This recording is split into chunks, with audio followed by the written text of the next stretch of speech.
welcome back to the channel.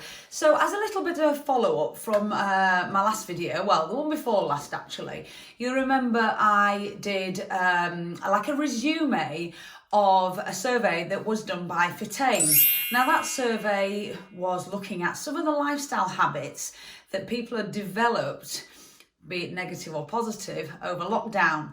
Some people's eating habits had turned more to snacking, and drinking habits had definitely been seen to be increased, and that was mainly found in women more than men. So if you're interested in finding out a bit about lifestyle habits and how they were affected by lockdown, bob back to that other video, because it's certainly interesting just to see, and if nothing else, it gives you a little bit of comfort to realise you're not alone in the reactions maybe you had to being locked down. So I thought, as a follow-on from that, people are looking for maybe this lifestyle overhaul. They want to get back on track, they want to get started again, and they want to get their habits back where they were before. So part of that is diet and nutrition, obviously. And part of that is maybe getting into tracking your food. Now, for some people that might be a new thing. For a lot of you guys, it's something you might have done before. But I thought it was worth maybe today just creating a short video to talk about the way to track, because there are pitfalls and there are things that people get wrong, and if you haven't done it before, maybe it's just to let you know how to get started on tracking. So shall we get into it and give you a few tips on starting to track your food? So probably the most common tracking app, and if you do want to start tracking, you will probably need to download an app. Yes, you can keep a manual food diary and write everything down, but let's be honest, in terms of calculating calories and adding up your macros and protein, having an app on your phone is probably the easiest way to do it. And the one we've all heard of, and the one that I use the most, is MyFitnessPal. Now, from a PT standpoint, MyFitnessPal is brilliant because we can add you on as a friend and then spy on your diary and give you some grief when it all goes wrong. No, only kidding. So yeah, MyFitnessPal is a brilliant app because the database of foods in there is absolutely phenomenal. So even if you go out to eat, most of the chain restaurants like Harvester, Nando's and stuff like that, all the food is in there. So there's no excuse when you go out for your weekend meal not to track your calories. So MyFitnessPal is brilliant, and that's the one most people use, although I know there's loads of tracking apps out there, so there's a great variety.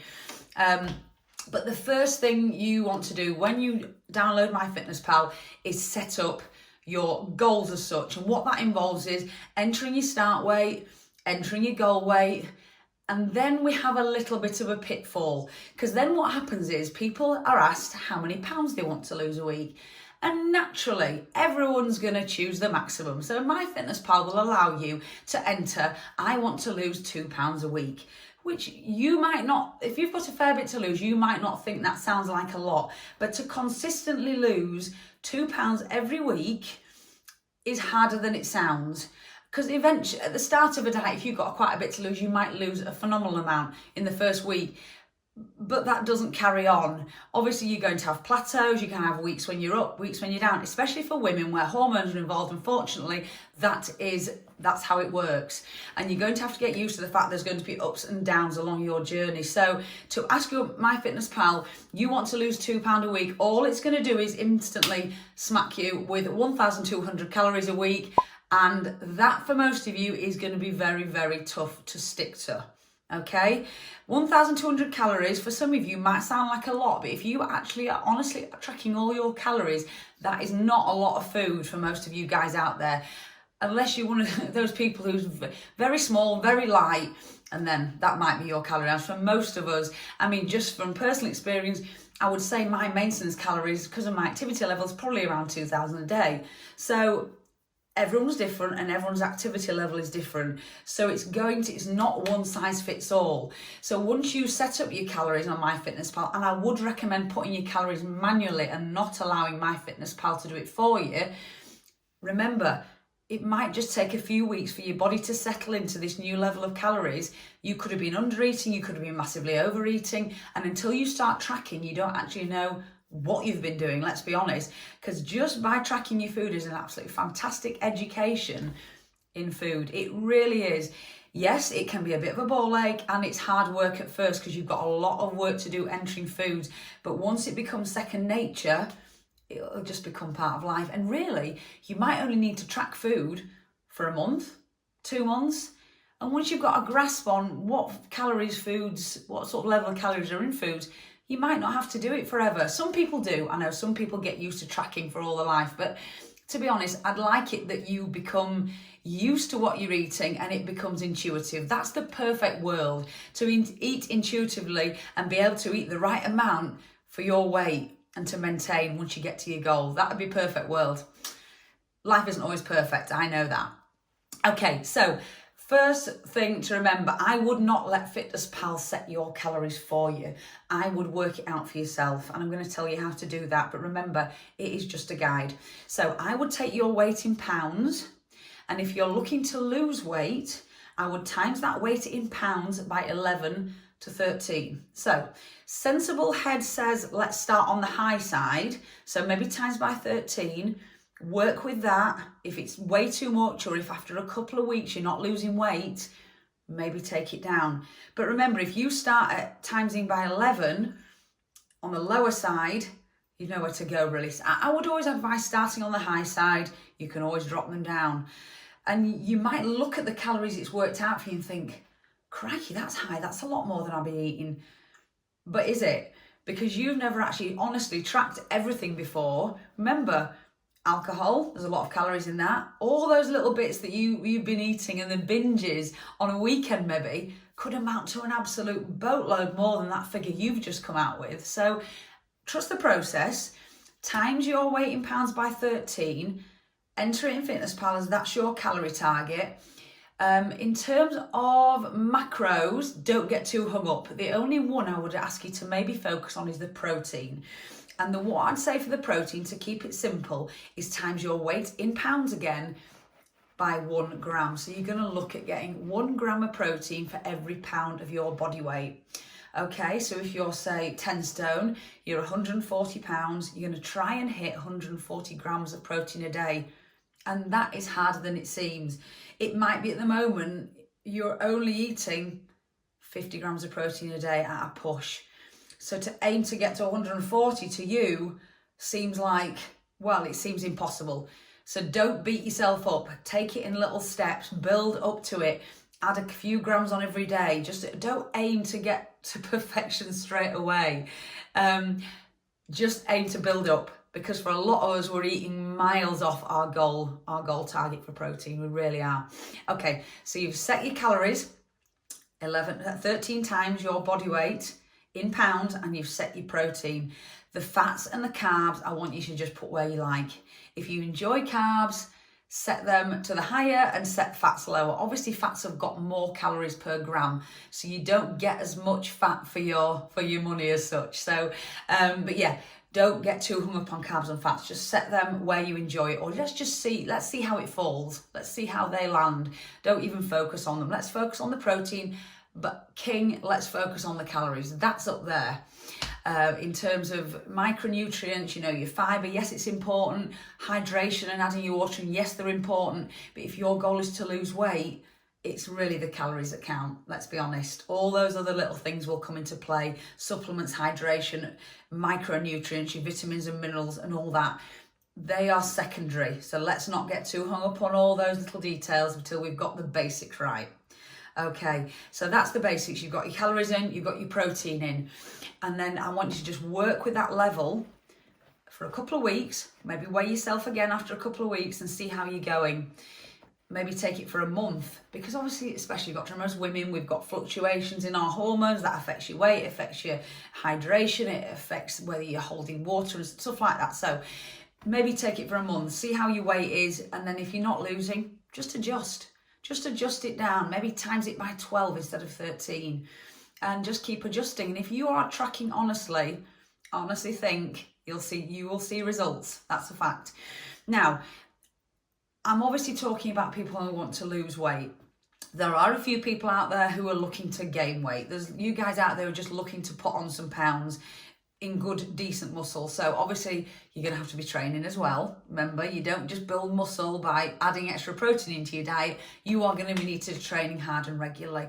But for those people who want to gain weight, you maybe want to be timesing your weight in pounds by about 14 to 16. So timesing it by 14 to 16. Okay, so let's just see how you get on. I'm really focusing today on those of you who want to lose weight, because the majority of people out there are in that situation. So you've set that up. Now I want to really talk about some of the pitfalls with MyFitnessPal and where things can really fall down if you get it slightly wrong.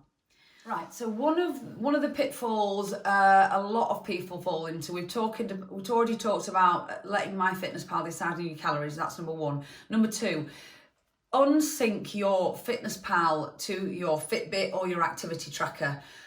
I don't know why it's set up like this, but as soon as you do your steps or you do exercise, MyFitnessPal will give you some extra calories to eat. I mean, how backward is that? We are encouraging you to exercise in order to burn fuel, burn calories, and hence lose weight. If then MyFitnessPal is giving you extra calories to eat, like a reward for exercising, that's completely backward. You're wanting to lose weight and you're using the exercise in order to burn the calories, not to then eat them back. So please, either ignore that extra bit of calories that are being given to you by your fitness tracker, or unsync. I would suggest unsyncing, because it's just a case of when you see it, you'll think, oh, it's fine, I'll eat that back. I've been for a run. Oh, I'll have that extra cream egg. I've done a bit of exercise. It doesn't make sense. It doesn't make sense that you are eating back calories from exercise. So that's one pitfall. I want you to make sure you take heed of that. Number three, if you know you're going to be going out and having a heavy weekend, whether it be drinking or going out for a meal, have a think about that in advance of the outing. So in the days leading up to the weekend, when you've got your night out, start to rein back the calories. Maybe knock off 200 calories, 100, 200 calories per day off your total, in order that then you can have a treat at the weekend. This is how you are going to be successful in your diet, by thinking ahead and preparing for the nights out. We're not saying, as a personal trainer, I'm not saying you cannot go out and treat yourself and cannot have chocolate or pizza or alcohol. I want you to enjoy all of those things, but you need to rein in the eating. If you're looking to lose weight, you need to rein in the eating in the days leading up to that event in order to allow yourself to enjoy those foods. Okay, so think about knocking a few hundred calories off in the days prior, or if you haven't managed to do that, maybe on the following week you're going to have to just rein it in a little bit to make up for what you've done, just to keep your average daily calories at target or just under. Okay, another thing people always ask me is, do I track my vegetables? And do I track my milk in my tea? So what would be my answer to this? My answer would be, as long as you are consistent doing one or the other, make sure you are consistent. That's it. So if you're going to track your vegetables, make sure you do it all the time. So, because, I mean, yes, okay, broccoli doesn't have a lot of calories in it, and it may not make a lot of difference to the calories you're taking in that day, but things like peas, sweet corn, potatoes, and other starchy vegetables do have a fair amount of calories in. So personally, I would just get into the habit of tracking everything. Now, other trainers might disagree with me on that. They might say, forget about it, don't track your vegetables. But I think it's just good habits to get into, to track everything, and I personally would. But if you're not going to track your leafy green vegetables and stuff that doesn't have a lot of calories in, just be consistent and don't do it at all. Same with your milk and your tea. If you have a cup of tea every day with milk in and you don't track it one day, well, don't track it the next. If it's a consistent thing that you do every day, if you're not, it's always there and you're not tracking it, then fair enough, you're going to end up with the same result because you do it every day. It's just a consistent thing. But again, I think if you're just starting out on a diet and you're trying to find your perfect calories, I think it's just worth doing to start with. I think it's worth tracking everything. Obviously water, no. Black coffee, no. Obviously there's no calories and stuff like that. But any foods that contain calories, whether it be fruit juice, obviously Diet Coke doesn't have any, sugar-free juices generally don't have any, but any drinks with calories in, like milk and stuff like that, yeah, and alcohol, definitely, 100%, they need to go in. Okay, another question I always get asked, do I weigh my food cooked or uncooked? To be honest, the answer would be the same. As long as you're consistent, you do it the same way every time, it really doesn't matter. But I think, if I'm honest, I would always do it uncooked. I really would, because when I'm preparing a meal, this is generally how I would do it. If I'm preparing a meal, I have my phone there with the app open, or I have a post-it note. I have my scales out on the side all the time, and I'm just weighing things as I'm putting them in the pan. So if you're cooking for a family and you're weighing out all your chicken, you generally if you've got a family of 4, divide that figure by 4, enter it in FitnessPal. So I would weigh everything uncooked. I really would. But if you're going to weigh things cooked, remember, just be consistent and do that every time. You can't some days do it raw chicken and the next day cooked, because you're just going to get different values every time. So it's just consistency, doing the same thing every time. But when you're preparing a meal at night, I would generally do everything raw. Obviously, if you're buying chicken that's pre-cooked and it's in a packet, you can scan the barcode and that will give you your figure. But on the barcode scanner, remember to double check what's coming up. I've had some fantastic things come up when I've scanned stuff and it's been something completely different. Like, I've scanned the food and it's come up with a hula hoop. Just crazy stuff where the barcode scanner's a little bit out. So please be careful with that. And when you're scanning foods, check the quantities. When you scan a packet of chicken, say, it might come up with automatically the calories in 100 grams. That might be the default in FitnessPal. You need to then make sure, look on the packet, how much have I eaten? Oh, the packet's 200 grams and I've eaten the full thing. So then, if you can see that when you barcode scanned it, it's come up with a 100-gram portion, you need to portion at times 2.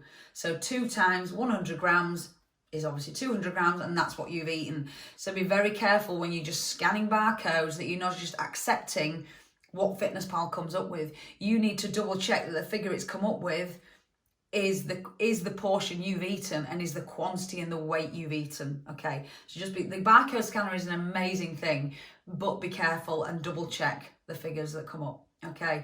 I think in terms of pitfalls, that's about it really though. In terms of, I wouldn't bother tracking things like your supplements. Fish oils maybe, because obviously an oil, fats, they do contain some calories. It won't be massive, but it's worth looking into. Protein powders, yes. A scoop of protein powder might be around 100 calories. So if you're having several scoops a day, you can see how that could build up. So yes, even though we class it as a supplement, it's still a food. Please enter protein powders. But yeah, it's just consistency. It's consistency with FitnessPal. That is all it is. And don't get into this habit of tracking Monday to Friday and then saying sod it at the weekend. You're just cheating yourself, because you know what? You could be perfect all week. You could be 200 calories under your target every single day of the week, and then you get to the weekend, you have a full large Domino's pizza, which could be the best part of 2,000 to 3,000 calories.